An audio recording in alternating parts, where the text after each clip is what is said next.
Hi, my name is Meredith Hink, and I am an outpatient dietitian. And today we're going to be cooking some recipes with chickpeas. I love working with chickpeas. They're just a great versatile item to be working with. I prefer to get the no added salt when I am buying my chickpeas, and I use them in everything from sweet to savory recipes. The recipe I'm going to be making right now is called crab cakes. Now, no seafood is harmed in the making of this particular recipe. It is all chickpeas, but it's going to be used as a nice savory starter, or could even be used as a main dish. So to get started, we're going to open our can of chickpeas, and usually when we work with beans, we think about draining out the liquid. And in this case, I'm actually going to encourage you to reserve the liquid because you're going to be using it as a binding agent. And in fact, I like to save my aquafaba or bean water because I use it in a lot of my baking. It's actually a great binder for baking. I do like to let this particular one dry out just a little bit so that the beans are not as wet. We're going to also be using some parsley. We're going to be using some onion that we'll be dicing up. We'll be using some breadcrumbs. So I actually like to make my own breadcrumbs. I just usually take some toast and I put it in the toaster. And then when I'm done, I really like to get it nice and toasty, or sometimes if I forgot to take the toast out of the toaster, I'll take that and crumble that up, and I'll use that for this particular recipe. We're also going to be adding in some mushrooms. So mine already came pre-sliced, but you can certainly get yours whole and then slice them up. They just kind of add a really nice savory flavor to them. We're going to be using some Old Bay seasoning. So this is kind of my secret ingredient for my crab cakes. It kind of gives that nice seafood flavor, but without, again, having actual seafood in it. And then we're also going to be using some yogurt. So the yogurt that I am using today is a soy yogurt, a soy-based yogurt. You can certainly use regular yogurt if you would like. So with this, now that my chickpeas are nice and drained, I'm just going to move the liquid aside here. I'm actually going to do a little bit of hand chopping with my chickpeas. What we're trying to do here is replicate that flakiness that you get with crab when you make crab cakes. So for me, I just like to put my chickpeas down, and then I like to go through and just do a little bit of chopping. Again, kind of getting these finer flakes to it. It doesn't actually have to be very consistent. You don't need it to be minced, but you do want it chopped up nicely. So with this, then we're just going to transfer it into our bowl. This is also a good time to be turning on your oven. So these are going to be baking at 450 today. And then the next thing that we're going to be cutting up is just a little bit of onion. So we're going to do just about 2 tablespoons of this. Now with the onion, I say it kind of depends on how big of chunks that you typically like to have in a crab cake. We're also going to cut up about a half a cup of mushrooms. And I like adding mushrooms to this. This may seem like something you don't normally add to crab cakes, but I like it because the mushrooms add a savory flavor to it, or umami. And really the type of mushroom that you use, I use a mushroom or a crimini, a shiitake. And this one I would say get it nice and minced up. So I usually like to get about a half a cup of this. And then the last thing that we're going to mince up is just a little bit of parsley. I like to use curly parsley personally, albeit if you prefer flat parsley, that's fine as well. Now, if you're somebody that doesn't like to do all of this chopping, the other thing that you can always use, especially when it comes to herbs, is just getting a good pair of kitchen shears like this.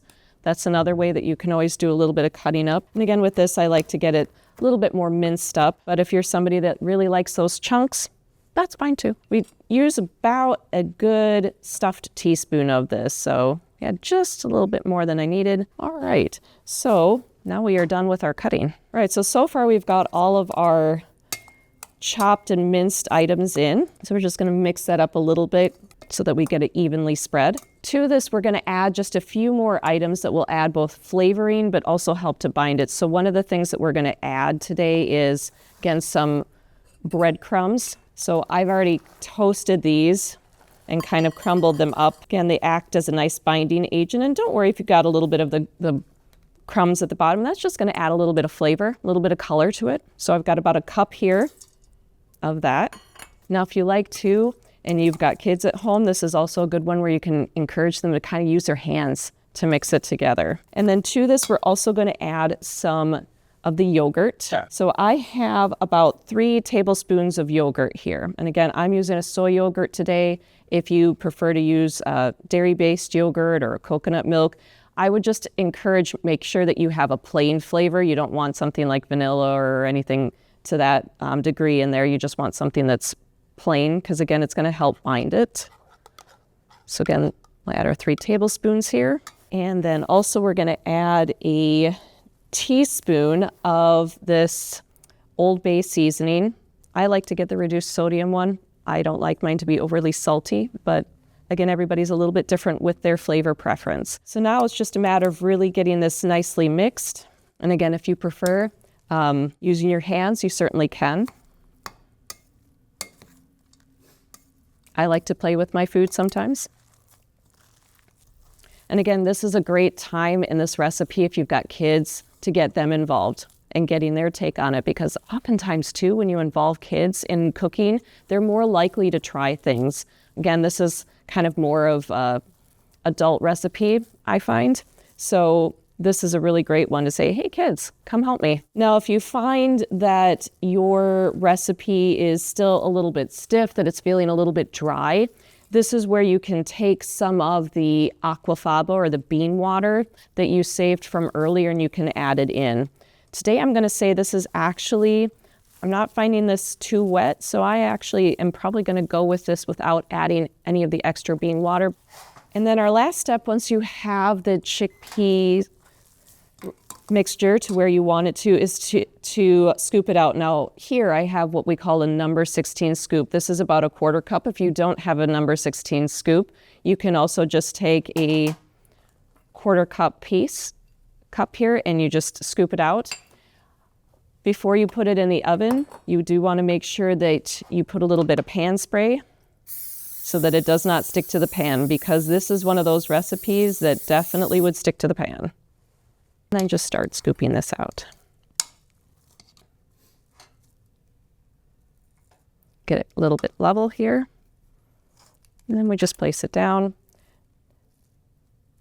And this is oftentimes too, if I start to see where it's a bit crumbly like this, I might actually put it back in if I need to add a little bit of that aquafaba, which I think I am going to do with this, just because it's a little dry. Sometimes it's hard to tell those things when it's in the pan. So I'm just going to take a little bit of that aquafaba in here and mix it in a little bit more.